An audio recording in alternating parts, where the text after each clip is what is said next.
hello, welcome back to my YouTube channel.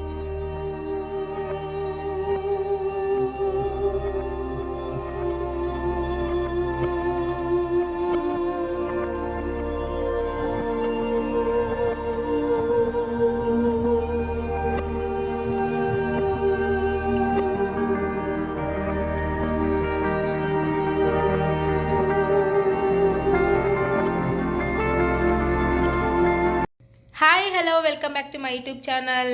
So ಇವತ್ತು ಶುಕ್ರವಾರದ vlog ಆಗಿರುತ್ತೆ. ಆಲ್ರೆಡಿ ಟೈಮ್ ಬಂದು 6:30 ಆಗಿದೆ. ಧ್ರುವನ್ಗೂ ಸ್ಕೂಲ್ ಟೈಮ್ ಆಗಿದೆ, ಎಕ್ಸಾಮ್ ಟೈಮ್ ಅಲ್ವಾ. ಹಾಗಾಗಿ ಅವನು ಕೂಡ ಎದ್ದು ಇಲ್ಲಿ ನೋಡ್ಕೊಳ್ಗಾನೆ. ಇವತ್ತು ನಾನು ಎಬ್ಬರಿಸಿಲ್ಲ ಅಂದರೂ ಅವನೇ ಎದ್ದು ಬಿಟ್ಟಿದ್ದಾನೆ. ಇನ್ನೊಂದೇನೆಂದರೆ ನೆನ್ನೆ ಎಲ್ಲ ಶೂ ಎಲ್ಲ ನೆಂದೋಗಿತ್ತು, ಫ್ಯಾನ್ಗಳಿಗೆ ಹಾರಕ್ಕೆ ಇಟ್ಟಿದ್ದಾನೆ. ಅದು ನೋಡೋಕ್ಕೆ ಬೇಗ ಎದ್ದಿದ್ದಾನೆ.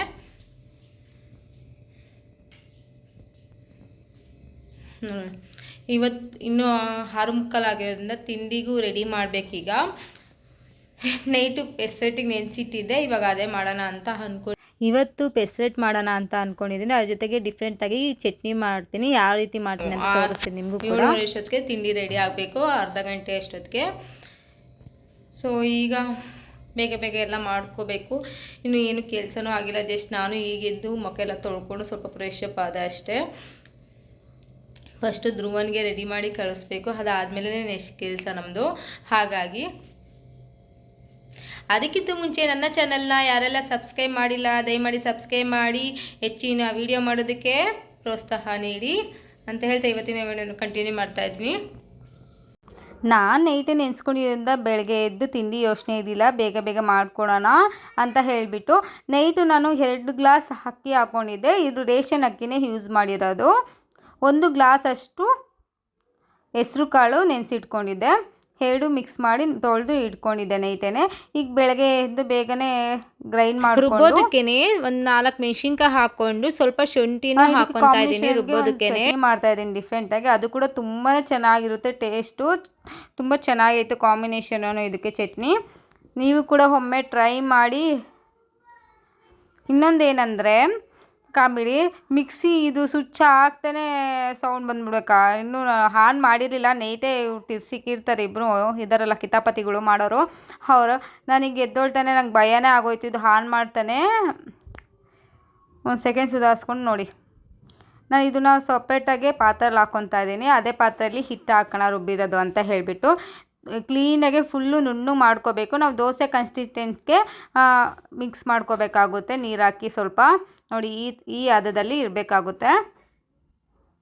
ಇದಂತೂ ಜಾಸ್ತಿ ಆಂಧ್ರ ಸೈಡ್ ಮಾಡ್ತಾರೆ. ತುಂಬ ಅಂದರೆ ತುಂಬ ರುಚಿಯಾಗಿರುತ್ತೆ. ಡಯಟ್ ಮಾಡೋರಿಗೆ ಎಲ್ಲ ತುಂಬಾ ಆರೋಗ್ಯಕ್ಕೆ ಒಳ್ಳೆಯದು. ಯಾಕಂದರೆ ಅವರು ಡಯಟ್ ಮಾಡ್ತಾರಲ್ಲ, ಜಾಸ್ತಿ ಫುಡ್ಡೆಲ್ಲ ತಿನ್ನೋದಿಲ್ಲ. ಈ ಥರ ದೋಸೆ ಮಾಡಿಕೊಂಡು ತಿನ್ನೋದ್ರಿಂದ ತುಂಬಾ ಅವ್ರು ವೆಯ್ಟ್ ಲಾಸ್ ಕೂಡ ಆಗ್ತಾರೆ. ನನಗೇನು ವೆಯ್ಟ್ ಲಾಸ್ ಮಾಡೋ ಅಂಥ ನೆಸೆಸಿಟಿ ಇಲ್ಲ, ಆರೋಗ್ಯಕ್ಕೋಸ್ಕರ ಬಾಡಿ ಎಲ್ಲ ಹೀಟ್ ಇರುತ್ತಲ್ಲ. ಹಾಗಾಗಿ ನನಗೆ ತುಂಬ ಜನ ಕೇಳ್ತಾರೆ ಎಲ್ಲೋದ್ರೂ, ಯಾಕೆ ನೀವು ಇಷ್ಟು ಸಣ್ಣ ಇದ್ದೀರಾ ಅಂತ. ನಾನು ಯಾಕೆ ಸಣ್ಣ ಇದ್ದೀನಿ ಅಂತ ಇವತ್ತು ಹೇಳ್ತೀನಿ ನೋಡಿ. ಯಾಕಂದರೆ ನಾವು ತಿನ್ನೋ ಫುಡ್ ಆರೋಗ್ಯಕರವಾಗಿರುತ್ತೆ. ನಾನು ಜಂಕ್ ಫುಡ್ಡು, ಔಟ್ಸೈಡ್ ಫುಡ್ಡು ಏನೂ ತಿನ್ನೋದಿಲ್ಲ. ಬರೀ ಮನೇಲಿ ಮಾಡ್ಕೊಂಡು ತಿನ್ನೋದೇ ಫುಡ್ಡು ಫಸ್ಟಿಂದನೂ ಅಷ್ಟೇ. ಇನ್ನು ಮದುವೆ ಆದಮೇಲಂತೂ ಅವಾಗೊಂದು ತಿಂತಾಯಿದ್ದೆ ಸ್ನ್ಯಾಕ್ಸ್ ಎಲ್ಲ. ಈಗಂತೂ ಆ ಸ್ನ್ಯಾಕ್ಸು ಇಲ್ಲ, ಏನೂ ಇಲ್ಲ. ನಾನು ಏನಾರ ತಿನ್ನಬೇಕು ಅಂದ್ರೂ ಇವಾಗ ಮನೇಲೇ ಪ್ರತಿಯೊಂದು ಮನೇಲೇ ಮಾಡ್ಕೊಂಡು ತಿನ್ನೋದ್ರಿಂದ ಹಾಗೆ ಇವಾಗ ನಿಮ್ಗೆ ಗೊತ್ತಾಗುತ್ತೆ. ನಾನು ವೀಡಿಯೋದಲ್ಲಿ ಮಾಡಿ ತೋರಿಸ್ತೇನಲ್ಲ ದಿನ ಒಂದೊಂದು ರೆಸಿಪಿಗಳು, ನಿಮಗೂ ಕೂಡ ತಿಳಿಯುತ್ತೆ ನಾನು ಯಾವ ಥರ ಲೈಫ್ ಸ್ಟೈಲಲ್ಲಿ ಇದ್ದೀನಿ ಅನ್ನೋದು ಅರ್ಥ ಆಗುತ್ತೆ. ನಾನಿಲ್ಲಿ ಇವಾಗ ಚಟ್ನಿಗೆ ಕಡಲೆಬೇಳೆ, ಉದ್ದಿನಬೇಳೆ, ಕಡಲೆ ಬೀಜ 3 ಹಾಕ್ಕೊಂಡು ಫ್ರೈ ಮಾಡಿಕೊಂಡು ಈರುಳ್ಳಿ ಟೊಮೊಟೊ ಹಾಕ್ಕೊಂಡು ಫ್ರೈ ಮಾಡ್ಕೊಂಡಿದ್ದೀನಿ. ಇಲ್ಲಿ 4 ಒಣಮೆಣಸಿನ್ಕಾಯಿ ತೊಗೊಂಡಿದ್ದೀನಿ. ಸ್ವಲ್ಪ ಕಲ್ಲರ್ಗೆ ಚೆನ್ನಾಗಿರುತ್ತೆ ಅಂತೇಳಿ ಬ್ಯಾಡಗೆ ಮೆಣಸಿನ್ಕಾಯಿ ತೊಗೊಂಡಿದ್ದೀನಿ. ತುಂಬ ಅಂದರೆ ತುಂಬ ಚೆನ್ನಾಗಿರುತ್ತೆ, ಕಲ್ಲರ್ ಕೂಡ ರೆಡ್ಡಿಶ್ ಆಗಿ ಬರುತ್ತೆ ಹಾಕೋದ್ರಿಂದ. ಇನ್ನೂ ಹೆಚ್ಚಿಗೆ ಖಾರ ಬೇಕು ಅಂದ್ರೂ ಹಾಕ್ಕೋಬೋದು. ಮೆಣಸಿನ್ಕಾಯಿ ಇಷ್ಟ ಇಲ್ಲ ಅನ್ನೋರು ಕೂಡ ಖಾರದ ಪುಡಿ ಹಾಕ್ಕೋಬೋದು, ಚೆನ್ನಾಗಿರುತ್ತೆ. ನಾನಿಲ್ಲಿ ಸ್ವಲ್ಪ ಪುದೀನ ಸೊಪ್ಪು, ಕರಿಬೇವು ಸೊಪ್ಪು ಹಾಕ್ಕೊತಾ ಇದ್ದೀನಿ. ಕೊನೆಯಲ್ಲಿ ತೆಂಗಿನಕಾಯಿ ಹಾಕ್ಕೊಂಡು ಒಂದು ರೊಟೇಟ್ ಮಾಡಿಕೊಂಡು ಇಟ್ಕೊತಾ ಇದ್ದೀನಿ. ಫುಲ್ಲು ತಣ್ಣಗಾಗೋರ್ಗು ಬಿಟ್ಟು ಆಮೇಲೆ ಮಿಕ್ಸಿಗೆ ಹಾಕ್ಕೋಬೇಕಾಗುತ್ತೆ. ಈ ತಣ್ಣಗಾಗೋಷ್ಟೊತ್ತಿಗೆ ಧ್ರುವನ್ಗೆ ಟೈಮ್ ಆಗಿಬಿಡುತ್ತಲ್ಲ, ದೋಸೆ ಹಾಕ್ಕೊಡೋಣ ಅಂತ ಹೇಳಿಬಿಟ್ಟು ಹಾಕ್ಕೊತಾ ಇದ್ದೀನಿ. ಮಕ್ಳಿಗಂತೂ ತುಂಬಾ ಒಳ್ಳೆಯದು ಆರೋಗ್ಯಕ್ಕಂತೂ ಈ ದೋಸೆ ಅಂತೂ. ದಿನ ಒಂದೊಂದು ಥರ ಚೇಂಜಸ್ ಕಲರ್ಗಳು ಇರಬೇಕಾಗುತ್ತೆ ಮಕ್ಳಿಗೆ. ದೋಸೆಯಲ್ಲಿ ಕೂಡ ಇಡ್ಲಿಯಲ್ಲೂ ಅಷ್ಟೇ ಕಲರ್ ಇಡ್ಲಿಗಳು ಬೇಕಾಗುತ್ತೆ. ಮಕ್ಕಳಿಗೆ ಈ ಥರ ವೆರೈಟಿ ಮಾಡಿಕೊಟ್ರೆ ಅವರು ಇಷ್ಟಪಟ್ಟು ತಿಂತಾರೆ, ಹೆಲ್ತಿಯಾಗಿ ಕೂಡ ಇರ್ತಾರೆ, ಆರೋಗ್ಯವಾಗಿ ಇರ್ತಾರೆ. ಔಟ್ಸೈಡು ಕೊಡ್ಸೋದನ್ನು ಅವಾಯ್ಡ್ ಮಾಡಿ ಎಲ್ಲರೂ, ಯಾಕಂದರೆ ಯಾವಾಗ ಮಾಡಿರ್ತಾರೋ ಏನೋ ಗೊತ್ತಿಲ್ಲ. ಹಾಗಾಗಿ ಈ ಥರ ಫ್ರೆಶ್ ಆಗಿ ಮನೆಯಲ್ಲೇ ಮಕ್ಕಳಿಗೆ ಆರೋಗ್ಯಕರವಾದ ತಿಂಡಿಗಳು ಕೊಡ್ತಾ ಬನ್ನಿ. ಯಾಕಂದರೆ ನಮ್ಮದು ಆಗಿನ ಕಾಲ ಒಂಥರ ಇತ್ತು, ಈಗಿನ ಜನ್ರೇಷನ್ ಮಕ್ಕಳು ಬೇರೆ ಥರ ಇದೆ ಲೈಫ್ ಸ್ಟೈಲು. ಚಿಕ್ಕ ಮಕ್ಕಳು ಕೂಡ ಹಾರ್ಟ್ ಅಟ್ಯಾಕ್ ಎಲ್ಲ ಬರೋ ಚಾನ್ಸಸ್ ಇದೆ. ಆ ಥರ ಲೈಫ್ ಸ್ಟೈಲಲ್ಲಿ ನಾವು ಬದುಕ್ತಾ ಇದ್ದೀವಿ. ಹಾಗಾಗಿ ಈ ಥರ ಡೈಲಿ ಆರೋಗ್ಯಕರವಾದ ತಿಂಡಿಗಳನ್ನು ಮಾಡಿಕೊಡಿ ಮಕ್ಕಳಿಗೆ. ಆದಷ್ಟು ಹೊರ್ಗಡೆ ತಿಂಡಿನ ಅವಾಯ್ಡ್ ಮಾಡಿ. ಏನೋ ತಿನ್ನಲೇಬೇಕು ಅಂದಾಗ ನೆಸೆಸಿಟಿ ಇದ್ದಾಗ ತಿನ್ಕೋಬೋದು, ಏನು ಪರವಾಗಿಲ್ಲ. ಯಾವಾಗ ವರ್ಷಕ್ಕೊಂದು ಸರಿ ತಿಂದರೆ ಏನು ಪರವಾಗಿಲ್ಲ, ತಿನ್ಕೋಬೋದು ಆರಾಮಾಗೆ. ಇನ್ನು ಮಕ್ಕಳು ಏನೇ ಸ್ನ್ಯಾಕ್ಸ್ ಕೇಳಿದ್ರು ಮನೆಯಲ್ಲೇ ಮಾಡಿ ಕೊಡಿ ಆದಷ್ಟು. ಯಾಕಂದರೆ ಮನೆಯಲ್ಲಿ ಮಾಡಿಕೊಡೋದ್ರಿಂದ ಮಕ್ಕಳು ಕೂಡ ಆರೋಗ್ಯವಾಗಿ ಇರ್ತಾರೆ. ಯಾಕಂದರೆ ನೆಕ್ಸ್ಟು ಜನ್ರೇಷನ್ ಇದು ಇನ್ನೊಂದು ಥರ ಇರುತ್ತೆ ಲೈಫ್ ಸ್ಟೈಲು. ಹಾಗಾಗಿ ಈಗಲೇ ಲೈಫ್ ಸ್ಟೈಲು ಸ್ವಲ್ಪ ಚೇಂಜ್ ಮಾಡ್ಕೊಂಡು ಹೋಗ್ತಾರೆ. ಫುಡ್ಡು ತಿನ್ನೋದು ಎಲ್ಲ ಮನೇಲಿ ತಿಂತಾನೆ ಕಾಯಿಲೆ ಬರಲ್ಲ ಅಂತ ಇಲ್ಲ, ಬರೋದು ಹೆಂಗಿದ್ರು ಬಂದೇ ಬರುತ್ತೆ. ಆದರೆ ಆದಷ್ಟು ನಾವು ಕಂಟ್ರೋಲ್ ಮಾಡೋದು ಬೆಸ್ಟ್ ಅಲ್ವಾ ಅಂತ ಅಷ್ಟೇ. ಅವನಿಗೂ ಕೂಡ ಸ್ಕೂಲಿಗೆ ಟೈಮ್ ಆಯಿತು ಅಂತ ಹೇಳಿಬಿಟ್ಟು ದೋಸೆ ಹಾಕ್ಕೊಟ್ಟೆ. ಅವನು ಕೂಡ ತಿಂದ್ಬಿಟ್ಟು ಅವನಿಗೂ ಸ್ಕೂಲಿಗೆ ಬಿಡೋಣ ಅಂತ ಹೊರಟೆ. ಮಳೆ ಅಂತೂ ಬರ್ತಾಯಿತ್ತು, ಜಡಿ ಹಿಡ್ಕೊಂಡ್ಬಿಟ್ಟಿತ್ತು ಇವತ್ತು ಮಳೆ ಎಲ್ಲ. ಹಾಗಾಗಿ ಇನ್ನೂ ವ್ಯಾನ್ ಬರೋಕ್ಕೆ ಇನ್ನೊಂದು 5 ನಿಮಿಷ ಆಯಿತು. ನಾವು ಅಲ್ಲಿಗೆ ಹೋಗೋಷ್ಟೊತ್ತಿಗೆ ಕರೆಕ್ಟ್ ಟೈಮ್ಗೆ ಬಂತು. ಇಲ್ಲಿ ನಮ್ಮ ಮನೆಯಿಂದ ಒಂದು 100 ಮೀಟರ್ಸ್ ಮುಂದೆಗಡೆ ಸ್ಟಾಪ್ ಮಾಡ್ತಾರೆ. ಯಾಕಂದರೆ ಅವ್ರಿಗೆ ಅಲ್ಲಿ ನಮ್ಮ ಮನೆ ಹತ್ರ ಕ್ರಾಸ್ ಮಾಡೋದು ಕಷ್ಟ ಆಗುತ್ತೆ ಅಂತ ಹೇಳಿಬಿಟ್ಟು ಅಲ್ಲಿಗೆ ಸ್ಟಾಪ್ ಕೊಟ್ಟಿದ್ದಾರೆ, ದೇವಸ್ಥಾನ ಮುಂದೆನೇ. ಹಾಗಾಗಿ ಅಲ್ಲಿಗೆ ಕರ್ಕೊಂಡೋಗಿ ಬಿಟ್ಟು ಬರ್ತೀನಿ. ಇನ್ನು ನಾನು ಬಿಟ್ಟು ಬಂದು ಇನ್ನು ಚಟ್ನಿಗೆ ಒಗ್ಗರಣೆ ಹಾಕಿರ್ಲಿಲ್ವಲ್ಲ, ಹಾಗಾಗಿ ಒಗ್ಗರಣೆ ಹಾಕೋಣ ಅಂತ ಮತ್ತೆ ಬಂದೆ. ಯಾಕಂದರೆ ಅವನಿಗೆ ಟೈಮ್ ಆಗುತ್ತಲ್ಲ ಇದೆಲ್ಲ ಪ್ರೋಸೆಸ್ ಮಾಡ್ಕೊಂಡು ಕುತ್ಕೊಳೋದಕ್ಕೆ ನಾನು ಅವ್ನಿಗೇನೂ ಹಾಕ್ಕೊಟ್ಟಿಲ್ಲ, ಹಾಗೇ ತಿಂದ್ಬಿಟ್ಟು ಹೋದ. ನಾನಿಲ್ಲಿ 1 ಸ್ಪೂನ್ ಎಣ್ಣೆ ಹಾಕ್ಕೊತಾನೆ, ಜಾಸ್ತಿ ಎಲ್ಲ ಒಗ್ಗರಣೆಗೆ ಎಣ್ಣೆ ಹಾಕ್ತಿಲ್ಲ. 1 ಸ್ಪೂನ್ ಎಣ್ಣೆ ಹಾಕ್ಕೊಂಡು ಸಾಸಿವೆ ಎಲ್ಲ ಚಿಟಪಟ ಅಂದಮೇಲೆ ಕರ್ಬೇವಿನ ಸೊಪ್ಪು, ಒಣಮೆಣ್ಸಿನ್ಕಾಯಿ ಹಾಕ್ಕೊತಾ ಇದ್ದೀನಿ. ಒಗ್ಗರಣೆ ಬಂದು ಆಪ್ಷನಲ್ಲು, ಕೊಟ್ಟರು ಚೆನ್ನಾಗಿರುತ್ತೆ, ಕೊಡಲಿಲ್ಲ ಅಂದರೆ ಚೆನ್ನಾಗಿರುತ್ತೆ ಒಗ್ಗರಣೆ ಲಾಸ್ಟಲ್ಲಿ. ಹಾಗೆ ಕೂಡ ಚೆನ್ನಾಗಿರುತ್ತೆ ಚಟ್ನಿ. ನಾನು ವೀಡಿಯೋಗೋಸ್ಕರ ಕೊಡ್ತಾಯಿದ್ದೀನಿ ಅಷ್ಟೇ, ಇರೋದು ನಿಜ ಹೇಳಬೇಕಲ್ಲ, ಹಾಗಾಗಿ ಹೇಳ್ತಾ ಇದ್ದೀನಿ. ನಾನು ನಾರ್ಮಲ್ ಟೈಮಾಗೆಲ್ಲ ಒಗ್ಗರಣೆ ಅಷ್ಟು ಕೊಡೋದಿಲ್ಲ ಚಟ್ನಿಗೆಲ್ಲ, ಹಾಗೇ ಚೆನ್ನಾಗಿರುತ್ತೆ. ನಾನು ಹಾಗೆ ಇನ್ನೊಂದು ದೋಸೆ ಹಾಕ್ಕೊತಾ ಇದ್ದೀನಿ. ನಾವು ಕೂಡ ತಿನ್ಕೊಳ್ಳೋಣ ಒಂದೇ ಸರಿ ಅಂತ ಹೇಳಿಬಿಟ್ಟು. ತುಪ್ಪ ಬೇಕಿದ್ರೆ ತುಪ್ಪ ಬೇಕಾದ್ರೆ ಹಾಕ್ಕೊಬೋದು, ಇಲ್ಲ ಎಣ್ಣೆ ಬೇಕಾದ್ರೆ ಹಾಕ್ಕೊಬೋದು. ನಾನು ತುಪ್ಪ ಯೂಸ್ ಮಾಡ್ತಾಯಿದ್ದೀನಿ. ಅಷ್ಟೊತ್ತಿಗೆ ನಾನು ದೋಸೆ ಹಾಕ್ಕೊಳೋಷ್ಟೊತ್ತಿಗೆ ಅವನು ಕೂಡ ಬಂದ, ಎದ್ಬಿಟ್ಟು ಮಲಗಿದ್ದ ಆ್ಯಕ್ಚುಲಿ ಬಂದವನು. ಅವನಿಗೆ ಹಾಕ್ಕೊಟ್ಬಿಡೋಣ ಫಸ್ಟು ಅಂತ ಹಾಕ್ಕೊಟ್ಟೆ. ಅವನು ಕೂಡ ತಿಂದು ಚೆನ್ನಾಗಿದೆ ಅಂತ ಹೇಳಿದೆ. ನಾನು ಟೇಸ್ಟ್ ಮಾಡಿ ನೋಡಿದೆ, ತುಂಬ ಸಖತ್ತಾಗಿತ್ತು ಟೇಸ್ಟ್ ಕೂಡ. ಚಟ್ನಿ ಕೂಡ ಚೆನ್ನಾಗಿತ್ತು, ಡಿಫ್ರೆಂಟಾಗಿ ಟೇಸ್ಟ್ ಇದು ಚಟ್ನಿ ಚೆನ್ನಾಗಿತ್ತು. ಯಾಕಂದರೆ ಡಿಫ್ರೆಂಟಾಗೆ ತಿಂತಿರ್ಬೇಕು, ಒಂದೇ ಥರ ಚಟ್ನಿಗಳು ತಿನ್ನೋದಕ್ಕೆ ಬೇಜಾರಾಗುತ್ತಲ್ವ, ಹಾಗಾಗಿ.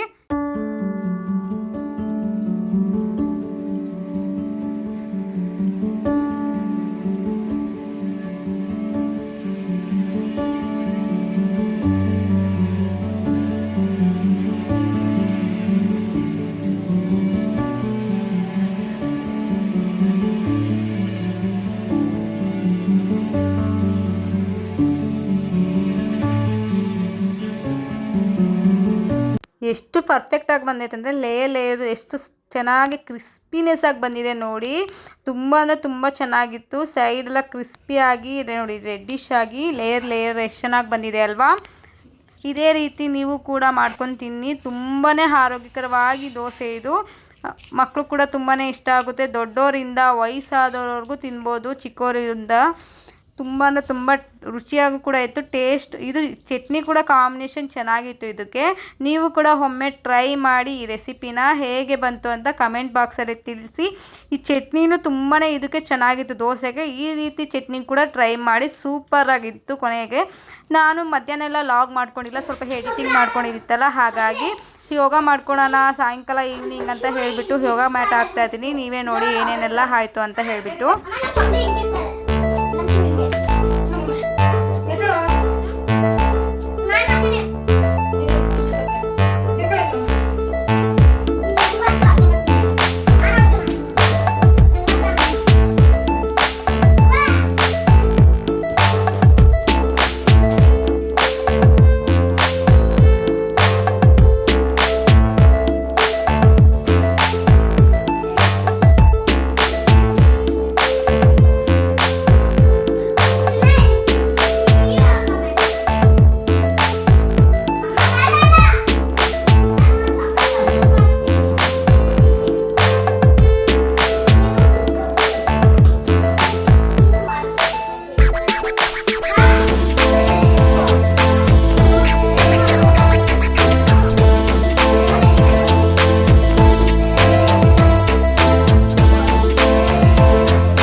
ನಾವು ಮಕ್ಕಳನ್ನ ಇಟ್ಕೊಂಡು ಪ್ರತಿಯೊಂದು ಕೆಲಸದಲ್ಲೂ ಮಾಡ್ತಾಯಿದ್ದೀವಿ ಅಂದರೆ ಈ ಥರ ಸ್ಟ್ರಗಲ್ ಮಾಡ್ತಾಯಿರ್ತೀವಿ. ಪ್ರತಿಯೊಂದು ಹೆಣ್ಮಗುನೂ ಅಷ್ಟೇ. ಯಾರಿಗೆಲ್ಲ ಮಕ್ಕಳಿದ್ದಾರೆ ಅವರಿಗೆಲ್ಲ ಇದು ಎಕ್ಸ್ಪೀರಿಯೆನ್ಸ್ ಆಗಿರುತ್ತೆ ಆಲ್ಮೋಸ್ಟು. ಯಾಕಂದರೆ ನಾವು ಒಂದು ಅಡುಗೆ ಮಾಡ್ಬೇಕಾದ್ರೂ ಅವರು ಇನ್ವಾಲ್ವ್ ಆಗಿರ್ತಾರೆ. ಪ್ರತಿಯೊಂದು ಕೆಲಸದಲ್ಲೂ ಮಕ್ಕಳು ಇನ್ವಾಲ್ವ್ಮೆಂಟ್ ಇದ್ದೇ ಇರುತ್ತೆ. ನಾನೊಂದು ಚಿಕ್ಕ ಕೆಲಸ ಮಾಡ್ತಾಯಿದ್ದೀನಿ ಅನ್ನೋ ಅದರಲ್ಲಿ ಇನ್ವಾಲ್ವ್ಮೆಂಟ್ ಇರುತ್ತೆ. ನೋಡಿದ್ರಲ್ಲ, ನಾನು ಯೋಗ ಮಾಡಬೇಕು ಅಂದರೆ ಅವರು ಕೂಡ ಎಷ್ಟು ಚೇಷ್ಟೆಗಳು ರೆಗ್ಯುಲರಾಗಿ ಈ ಥರ ಇದ್ದೇ ಇರುತ್ತೆ ಅವ್ರದ್ದಂತೂ ಇಬ್ಬರದ್ದು. ಅದೇ ಇದನ್ನೆಲ್ಲ ನೋಡಿಕೊಂಡು ನಾನು ಅಡುಗೆ ಮಾಡ್ಕೊತಾ ಇರ್ತೀನಿ, ಎಲ್ಲ ಕೆಲಸನೂ ಮಾಡ್ಕೊತಾ ಇರ್ತೀನಿ. ಪ್ರತಿಯೊಂದು ಹೆಣ್ಮಕ್ಳಿಗೂ ಅದೇ ಮಲ್ಟಿಪರ್ಪಸ್ ಮಿಷಿನ್ ಅಂತ ಹೇಳ್ತಾರಲ್ಲ, ಆ ಥರ ಇರುತ್ತೆ.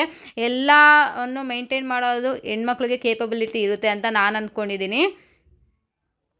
ಯೋಗ ಎಲ್ಲ ಮಾಡಿಬಿಟ್ಟು ನಾನು ಸ್ವಲ್ಪ ಸ್ನ್ಯಾಕ್ಸಿಗೆ ಬಜ್ಜಿ ಮಾಡೋಣ ಅಂತ, ನೈಟು ಊಟಕ್ಕೆ ನಂಚ್ಕೊಳೋದಕ್ಕೆ ಏನಿಲ್ಲ ಸೈಡಾಗೆ, ಹಾಗಾಗಿ ಸಾಂಬಾರಿತ್ತು, ಅದಕ್ಕೇ ಮೆಣಸಿನ್ಕಾಯಿ ಬೋಂಡ ಮಾಡೋಣ, ಬಜ್ಜಿ ಮಾಡೋಣ ಅಂತ ಅಂದ್ಕೊಂಡಿದ್ದೀನಿ. ಅದಕ್ಕೇ ಹಿಟ್ಟು ಕಲಿಸ್ಕೊತಾ ಇದೆ ನಾನು.